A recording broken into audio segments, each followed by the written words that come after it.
Welcome back to my easy Java class. ഇന്ന് നമ്മൾ discuss ചെയ്യുന്നത് കൺസ്ട്രക്ടേഴ്സ് ഇൻ ജാവ. എന്താണ് കൺസ്ട്രക്ടേഴ്സ്? ജാവയിൽ നമ്മൾ ഫങ്ഷൻസ് പഠിച്ചു കഴിഞ്ഞു ഓൾറെഡി അല്ലേ. ഇനി കൺസ്ട്രക്ടേഴ്സ് എന്താണെന്നാണ് നമ്മൾ പഠിക്കുന്നത്. കൺസ്ട്രക്ടേഴ്സ് എന്ന് പറഞ്ഞു കഴിഞ്ഞാൽ ജാവയിലെ മെമ്പർ ഫങ്ഷൻസ് തന്നെയാണ്. ഫങ്ഷൻസ് നമ്മൾ എത്ര വേണമെങ്കിലും ഡിഫൈൻ ചെയ്യാം. ഒരു ക്ലാസ്സിൽ more than one functions define ചെയ്യാം. ഫങ്ഷൻ ഓവർലോഡിങ് എല്ലാം പഠിച്ചു നമ്മൾ. അതേപോലെ തന്നെ ഡിഫൈൻ ചെയ്യുന്ന ഒരു ഫംഗ്ഷനാണ് കൺസ്ട്രക്ടർ. ഒരു മെമ്പർ ഫംഗ്ഷനാണ് കൺസ്ട്രക്ടർ. ബട്ട് ഈ കൺസ്ട്രക്ടറിന് കുറച്ച് പ്രത്യേകതകളുണ്ട്. What is the use of a constructor and what are the different types of constructors, എന്തിനാണ് ഈ കൺസ്ട്രക്ടർ ഡിഫൈൻ ചെയ്യുന്നത്, ഇതെല്ലാമാണ് ഇന്ന് നമ്മൾ പഠിക്കുന്നത്. Okay, let's start now. Okay, what is mean by a constructor? A constructor is a member method having same name as that of the class and is used to initialize the instance variables of the object. അതായത് ഞാൻ പറഞ്ഞു constructor എന്ന് പറഞ്ഞു കഴിഞ്ഞാൽ ഒരു member function ആണെന്ന് പറഞ്ഞു. ഈ മെമ്പർ ഫംഗ്ഷന്റെ പ്രത്യേകത എന്താണെന്ന് വെച്ചാൽ നമ്മൾ ക്ലാസ് ക്രിയേറ്റ് ചെയ്യുമ്പോൾ തന്നെ ഓരോ ഒബ്ജക്റ്റിനും ഇൻസ്റ്റൻസ് വേരിയബിൾ ക്രിയേറ്റ് ചെയ്യാം. ഇൻസ്റ്റൻസ് വേരിയബിൾ എന്ന് പറഞ്ഞാൽ നമ്മൾ ഫസ്റ്റ് ക്ലാസ് ക്രിയേറ്റ് ചെയ്ത് കഴിഞ്ഞിട്ട് അതിനാവശ്യമുള്ള വേരിയബിൾസിനെ ഫസ്റ്റ് പാർട്ടിൽ, അതായത് പബ്ലിക് പ്ലേസിൽ നമുക്ക് ഡിക്ലെയർ ചെയ്യാം. പ്രൈവറ്റ് ആയിട്ടോ പബ്ലിക് ആയിട്ടോ ഡിക്ലെയർ ചെയ്യാം. ഈ വേരിയബിൾസിനെയാണ് നമ്മൾ ഇൻസ്റ്റൻസ് വേരിയബിൾസ് എന്ന് പറയുന്നത്. ഈ വേരിയബിൾസിനെ ഫസ്റ്റ് വാല്യൂ, ഇനീഷ്യലൈസേഷൻ എന്ന് പറഞ്ഞാൽ ഫസ്റ്റ് വാല്യൂ കൊടുക്കുന്നതിനെയാണ് നമ്മൾ ഇനീഷ്യലൈസേഷൻ എന്ന് പറയുന്നത്. നമ്മൾ പലപ്പോഴും പ്രോബ്ലം ചെയ്യുമ്പോൾ ഇനീഷ്യലൈസേഷൻ നടത്തിയിട്ടില്ല എന്ന് പറഞ്ഞിട്ട് നമുക്ക് എറർ കാണിക്കാറുണ്ട്. അപ്പോൾ നമുക്ക് അതിന് ഹെൽപ്പ് ചെയ്യുന്ന ഒരു ഫംഗ്ഷനാണ്, ഒരു മെമ്പർ ഫംഗ്ഷനാണ് കൺസ്ട്രക്ടർ. ഓട്ടോമാറ്റിക് ഇനീഷ്യലൈസേഷൻ നടത്തും. അത് നിങ്ങൾക്ക് മനസ്സിലാവണമെങ്കിൽ ഇതെങ്ങനെയാണ് സംഭവിക്കുകയെന്ന് വെച്ചാൽ, നമ്മൾ എപ്പോഴാണ് ഒരു ഒബ്ജക്റ്റിനെ ക്രിയേറ്റ് ചെയ്യുന്നത്, മെയിൻ ഫംഗ്ഷനിൽ നമ്മളൊരു ഒബ്ജക്റ്റിനെ ക്രിയേറ്റ് ചെയ്യാൻ പഠിച്ചായിരുന്നു, ഒരു ക്ലാസിൻ്റെ ഒബ്ജക്റ്റിനെ.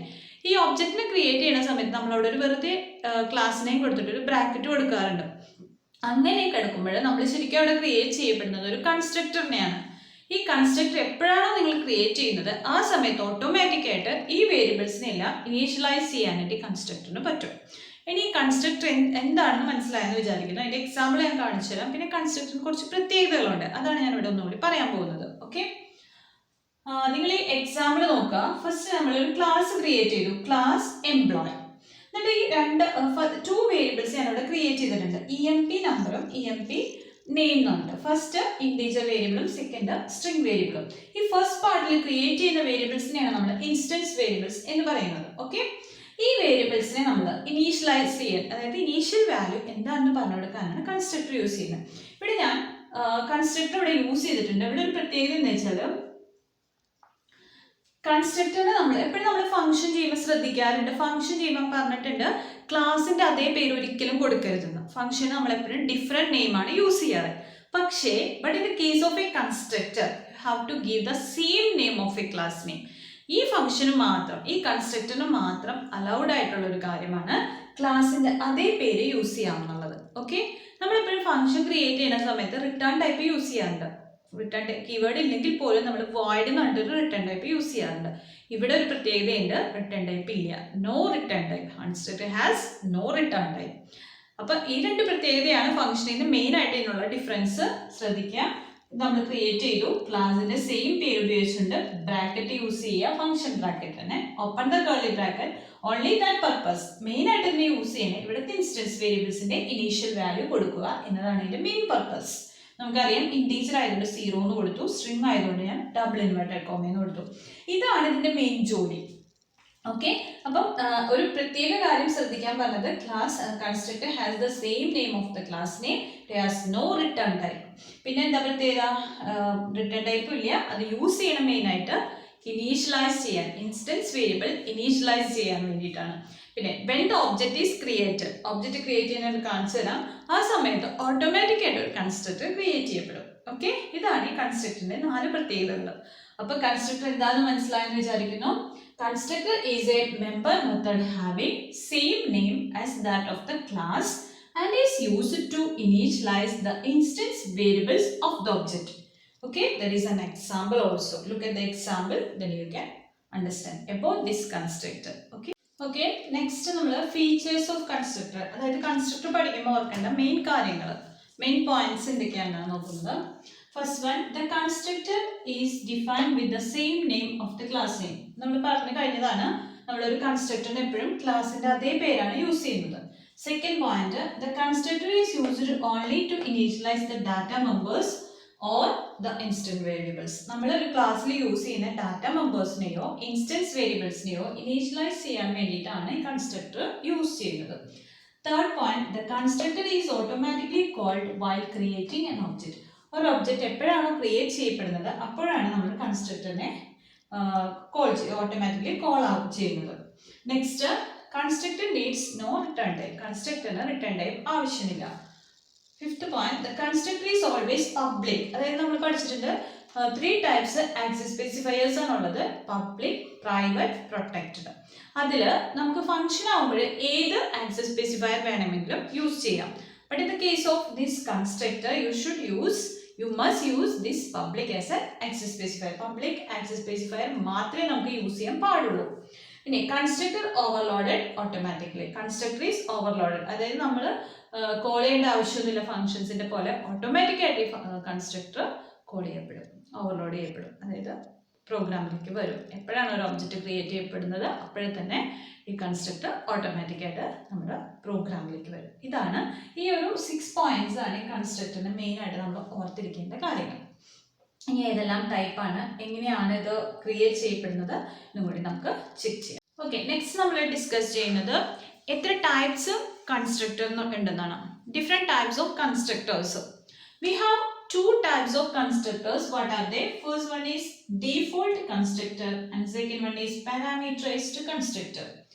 ഇതാണ് 2 ടൈപ്പിലെ കൺസ്ട്രക്ടർ. നമുക്കൊരു ക്ലാസ്സിൽ 2 ടൈപ്പിലെ കൺസ്ട്രക്ടേഴ്സിനെ ക്രിയേറ്റ് ചെയ്യാം. അപ്പോൾ ഡിഫോൾട്ട് കൺസ്ട്രക്ടറും പാരാമീറ്ററൈസ്ഡ് കൺസ്ട്രക്ടറും ആണത്. ഡിഫോൾട്ട് കൺസ്ട്രക്ടർ എന്ന് പറഞ്ഞാൽ വിത്തൗട്ട് ആർഗ്യുമെന്റ്സ്, ബ്രാക്കറ്റിനുള്ളിൽ നമ്മൾ ആർഗ്യുമെന്റ്സ് ഒന്നും കൊടുക്കാതെ എഴുതുന്ന കൺസ്ട്രക്ടറിനെയാണ് പറയുന്നത് ഡിഫോൾട്ട് കൺസ്ട്രക്ടർ. ഇനി ഈ കൺസ്ട്രക്ടർ വിത്ത് ആർഗ്യുമെന്റ്സ്, ബ്രാക്കറ്റിനുള്ളിൽ നമ്മൾ ആർഗ്യുമെന്റ്സ് കൊടുത്ത് എഴുതുന്ന കൺസ്ട്രക്ടേഴ്സിനെയാണ് പറയുന്നത് പാരാമീറ്ററൈസ്ഡ് കൺസ്ട്രക്ടർ. ഞാനിവിടെ ഒരു എക്സാമ്പിൾ കാണിച്ചിട്ടുണ്ട്. Please look at the example. Okay, class employ. First നമ്മൾ 2 ഇൻസ്റ്റൻസ് വേരിയബിൾസ് നേരത്തെ പോലെ തന്നെ കൊടുത്തിട്ടുണ്ട്. Int emp number and string emp name. ഇതാണ് ഇവിടുത്തെ ഡാറ്റ മെമ്പേഴ്സ് അല്ലെങ്കിൽ ഇൻസ്റ്റൻസ് വേരിയബിൾസ്. ഓക്കെ, ഇത് നമ്മൾ 2 ടൈപ്പ് കൺസ്ട്രക്ടേഴ്സ് ആണ് ക്രിയേറ്റ് ചെയ്തിരിക്കുന്നത്. രണ്ടും ഡാറ്റ മെമ്പേഴ്സ് ആണ്. ഓക്കെ, ഇത് ഫസ്റ്റ് വൺ ഞാൻ ഡീഫോൾട്ട് കൺസ്ട്രക്ടർ ആണ് ക്രിയേറ്റ് ചെയ്തിരിക്കുന്നത്. നിങ്ങൾക്ക് നോക്കിയാൽ മനസ്സിലാവും ക്ലാസിന്റെ പേര് തന്നെ ഉപയോഗിച്ചേക്കണേ. റിട്ടേൺ ടൈപ്പ് ഇല്ല, ബ്രാക്കറ്റിൽ ആർഗ്യുമെന്റ്സും ഇല്ല. നമ്മളപ്പം ഇവിടെ ഡയറക്റ്റ് ഡാറ്റ മെമ്പേഴ്സ് എഴുതി അതിനെല്ലാം ഫസ്റ്റ് ഇനീഷ്യൽ വാല്യൂസ് കൊടുത്തു. But in the case of this constructor no arguments. ഇതിനെയാണ് നമ്മൾ ഡിഫോൾട്ട് കൺസ്ട്രക്ടർ എന്ന് പറയുന്നത്. ഇനി സെക്കൻഡ് ടൈപ്പ് നോക്കിയാൽ നിങ്ങൾക്ക് കാണാൻ പറ്റും സെയിം നെയിം ആണ് ഉപയോഗിച്ചിരിക്കുന്നത് ക്ലാസിന്റെ, റിട്ടേൺ ടൈപ്പില്ല. ബട്ട് എന്താണ് ഡിഫറൻസ്? ഇവിടെ നമ്മൾ 2 ആർഗ്യുമെന്റ്സ് കൊടുത്തിട്ടുണ്ട്. അപ്പം ഇങ്ങനെയുള്ള കൺസ്ട്രക്ടേഴ്സിനെയാണ് നമ്മൾ പാരാമീറ്ററൈസ്ഡ് കൺസ്ട്രക്ടർ എന്ന് പറയുന്നത്. ഇത് നമ്മൾ എന്തിനാ യൂസ് ചെയ്യുന്നതെന്ന് വെച്ചാൽ നമുക്കിപ്പം തന്നിരിക്കുന്ന ഈ ഡാറ്റ മെമ്പേഴ്സിന് 0 ഇനീഷ്യലൈസേഷനോ അല്ലെങ്കിൽ ഡബിൾ ഇൻവേർട്ടഡ് എടുക്കുമ്പോൾ ഡിഫോൾട്ട് വാല്യൂസ് അല്ലാതെ വേറെ എന്തെങ്കിലും വാല്യൂസ് കൊടുക്കണം. ഡയറക്റ്റ് ഇനീഷ്യലൈസേഷൻ കൊടുക്കാതെ ആർഗ്യുമെന്റ് ആയിട്ട് റീഡ് ചെയ്തിട്ട് അത് നമ്മൾ ഇക്വേറ്റ് ചെയ്ത് കൊടുക്കാൻ. ഇപ്പൊ ഇവിടെ നമ്മൾ എക്സും വൈനും പറയുമ്പോൾ അത് യൂസർക്ക് ചൂസ് ചെയ്യാം. ആ വാല്യൂ നമുക്ക് ഡയറക്റ്റ് ഇതിനകത്തേക്ക് അസൈൻ ചെയ്ത് കൊടുക്കാൻ, ഇനീഷ്യലൈസ് വാല്യൂ ആയിട്ട് കൊടുക്കാനാണ് നമ്മൾ പാരാമീറ്ററൈസ്ഡ് കൺസ്ട്രക്ടർ യൂസ് ചെയ്യുന്നത്. അപ്പം നമുക്ക് യൂസർക്ക് ഒരു ഓപ്ഷനും കൊടുക്കാം. ഓക്കെ, അപ്പം ഇതിന്റെ പ്രത്യേകത എന്താണെന്ന് വെച്ച് കഴിഞ്ഞാൽ നിങ്ങൾ എപ്പോഴും ഐഡന്റിഫൈ ചെയ്യുമ്പോൾ ആർഗ്യുമെന്റ്സ് ഉണ്ടെങ്കിൽ അതിനെ പറയുന്നത് പാരാമീറ്ററൈസ്ഡ്, ആർഗ്യുമെന്റ്സ് ഇല്ലെങ്കിൽ അതിനെ പറയുന്നത് ഡിഫോൾട്ട് കൺസ്ട്രക്ടർ. ഇപ്പോഴും ചോദിക്കാറുള്ള ഒരു ക്വസ്റ്റ്യൻ ആണ് what are the different types of constructors. ഏതൊക്കെയാണ്? ഡിഫോൾട്ടും പാരാമീറ്ററൈസ്ഡും. അതല്ലെങ്കിൽ ഇതുപോലെ തന്നിട്ട് ഐഡന്റിഫൈ ചെയ്യാൻ പറയും, പാരാമീറ്ററൈസ്ഡ് ആണോ ഡിഫോൾട്ട് ആണോ, അല്ലെങ്കിൽ എക്സാമ്പിൾസ് എഴുതാൻ പറയും പാരാമീറ്ററൈസ്ഡിനും ഡിഫോൾട്ടിനും. അപ്പോൾ എപ്പോഴും ശ്രദ്ധിക്കുക, ഡിഫോൾട്ട് എഴുതുമ്പോൾ ആർഗ്യുമെന്റ്സ് ഉണ്ടാവാൻ പാടില്ല, ക്ലാസിന്റെ പേര് തന്നെ ഉപയോഗിക്കണം, റിട്ടേൺ ടൈപ്പ് ഉണ്ടാവുന്നില്ല. പാരാമീറ്ററൈസ്ഡ് എഴുതുമ്പോൾ ആർഗ്യുമെന്റ്സ് എഴുതണം, ക്ലാസിന്റെ പേര് തന്നെ റിട്ടേൺ ടൈപ്പ് ഇല്ല. ഓക്കെ, ഇങ്ങനെയാണ് നമ്മൾ 2 ടൈപ്പിലെ കൺസ്ട്രക്ടേഴ്സ് ക്രിയേറ്റ് ചെയ്യുന്നത്. ഇനി ഇതിന്റെ കൂടെ തന്നെ ഞാൻ വേറൊരു കാര്യം കൂടി പറയുകയാണ്. നമ്മൾ ഫംഗ്ഷൻ ഓവർലോഡിങ് പഠിച്ചു. അതുപോലെ തന്നെ നമുക്കൊരു പോസിബിൾ ആയിട്ടുള്ള കാര്യമാണ് കൺസ്ട്രക്ടർ ഓവർലോഡിങ്. അതായത് ഒരേ ക്ലാസ്സിൽ തന്നെ ഒന്നിൽ കൂടുതൽ പേരിൽ, സെയിം പേരിൽ ഒന്നിൽ കൂടുതൽ ഫംഗ്ഷൻസിനെ ലോഡ് ചെയ്യുന്നതാണ് നമ്മൾ ഫംഗ്ഷൻ ഓവർലോഡിങ് എന്ന് പറയുന്നത്, വിത്ത് സെയിം നെയിം. ഇവിടെ നമ്മൾ കൺസ്ട്രക്ടറിന് എപ്പോഴും നമ്മൾ പഠിച്ചിട്ടുണ്ട് ക്ലാസ്സിന്റെ അതേ പേര് ഉപയോഗിക്കണം. അപ്പോൾ ഒരു ക്ലാസ്സിൽ തന്നെ ഡിഫോൾട്ട് കൺസ്ട്രക്ടറും പാരാമീറ്ററൈസ്ഡ് കൺസ്ട്രക്ടർ യൂസ് ചെയ്താൽ അതിനെ പറയുന്ന പേരാണ് കൺസ്ട്രക്ടർ ഓവർലോഡിങ്. അതുപോലെ നമുക്ക് എത്ര പാരാമീറ്റേഴ്സ് വെച്ച് വേണമെങ്കിലും കൺസ്ട്രക്ടേഴ്സ് ഡെവലപ്പ് ചെയ്യാം. ഓക്കെ, അപ്പം അതുകൊണ്ടാണ് നമ്മൾ ഇതിന് ഇപ്പം നിങ്ങൾ ഈ ക്ലാസ്സിൽ നോക്കിയാൽ മനസ്സിലാവും ഡീഫോൾട്ട് ഉണ്ട്, പാരാമീറ്ററൈസ്ഡ് ഉണ്ട്, സെയിം നെയിമാണ് യൂസ് ചെയ്തിട്ടുള്ളത്. അപ്പം ഇതെന്തായി മാറി? Constructor overloading. അപ്പം ആ ഒരു പോയിന്റ് കൂടി നിങ്ങൾക്ക് കിട്ടി അല്ലേ? ഇനി നമ്മളൊരു കൺസ്ട്രക്ടർ ക്രിയേറ്റ് ചെയ്തിട്ട് കോപ്പി കൺസ്ട്രക്ടർ എന്ന് പറഞ്ഞൊരു സംഭവമുണ്ട്. കോപ്പി കൺസ്ട്രക്ടർ എന്ന് പറഞ്ഞാൽ ഒരു പ്രാവശ്യം ഒബ്ജക്റ്റിൽ ക്രിയേറ്റ് ചെയ്ത് കഴിഞ്ഞാൽ ഒബ്ജക്റ്റിനെ യൂസ് ചെയ്തിട്ട് ആ കൺസ്ട്രക്ടർ നമുക്ക് വീണ്ടും ഇനീഷ്യലൈസ് ചെയ്യാൻ യൂസ് ചെയ്യാം. അതിനെയാണ് നമ്മൾ കോപ്പി കൺസ്ട്രക്ടർ എന്ന് പറയുന്നത്. കൺസ്ട്രക്ടർ തന്നെ നമുക്ക് കോപ്പി ചെയ്ത് യൂസ് ചെയ്യാം. ഓക്കെ, അതാണ് നെക്സ്റ്റ്. ഇനി വേറൊരു ഇതുണ്ട്. ഈ കൺസ്ട്രക്ടർ നമുക്ക് മെമ്മറിയിൽ ഡിലീറ്റ് ചെയ്യാനായിട്ട് നമ്മൾ യൂസ് ചെയ്യുന്നതാണ് ഡി ഓപ്പറേറ്റർ, ഡിസ്ട്രക്ടർ. ടിൽഡ് എന്നുകൊണ്ടുള്ള ഓപ്പറേറ്ററാണ് യൂസ് ചെയ്യുന്നത്. പേരാണ് ഡിസ്ട്രക്ടർ. ഓക്കെ, ഇതാണ് നമുക്ക് പഠിക്കാനുള്ള കോപ്പി കൺസ്ട്രക്ടർ, ഡിസ്ട്രക്ടർ. ഇത്ര പോയിന്റ്സ് ആണ് നമുക്ക് ഇതിൽ വരുന്നത്, copy constructor and destructor. Okay, clear ആയെന്ന് വിചാരിക്കുന്നു എല്ലാവർക്കും. ഇത് ഇമ്പോർട്ടൻ്റ് ആണ്. കൺസ്ട്രക്ടർ എപ്പോഴും റിലേറ്റഡ് ക്വസ്റ്റ്യൻസ് പബ്ലിക് എക്സാമിന് വരാറുണ്ട്, എല്ലാവരും പഠിക്കണം. ഓക്കെ ഓക്കെ ഇനി നെക്സ്റ്റ് നമ്മൾ ചെക്ക് ചെയ്യുന്നത് കൺസ്ട്രക്ടറും ഫംഗ്ഷനും തമ്മിലുള്ള ഡിഫറൻസ് ആണ്. First point, the constructor has the same name as that of the class name. ഒരു കൺസ്ട്രക്ടറിന് എപ്പോഴും ക്ലാസിന്റെ സെയിം പേരായിരിക്കും. But function name is different than a class name. ഒരു ഫംഗ്ഷൻ ഒരിക്കലും ക്ലാസിന്റെ പേര് ഉപയോഗിക്കാൻ പാടില്ല. Second point, the constructor does not need to be called in the main class. Constructor ഒരിക്കലും മെയിൻ ക്ലാസ്സിൽ കോൾ ചെയ്യേണ്ട ആവശ്യമില്ല. എ മെത്തേഡ്, അതായത് ഫംഗ്ഷൻ എന്ന് പറയുന്നത് എപ്പോഴും is called in the main class, main ക്ലാസ്സിൽ call ചെയ്യപ്പെടണം.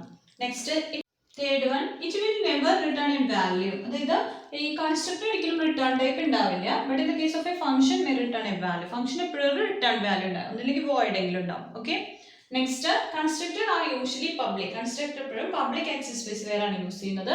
A method or function may be public or private, ഏതെങ്കിലും ഒരു ആക്സസ് സ്പെസിഫയർ യൂസ് ചെയ്യാം, ഇന്നതൊന്നും നിർബന്ധമില്ല. ഇതാണ് 4 പോയിന്റ്സ് നമുക്ക് പഠിക്കാനുള്ള ഫംഗ്ഷൻസും കൺസ്ട്രക്ടറും തമ്മിലുള്ള ഡിഫറൻസ്. എല്ലാവർക്കും മനസ്സിലായിരിക്കുന്നു. അപ്പോൾ ഈ എല്ലാ കാര്യങ്ങളും പഠിക്കണം.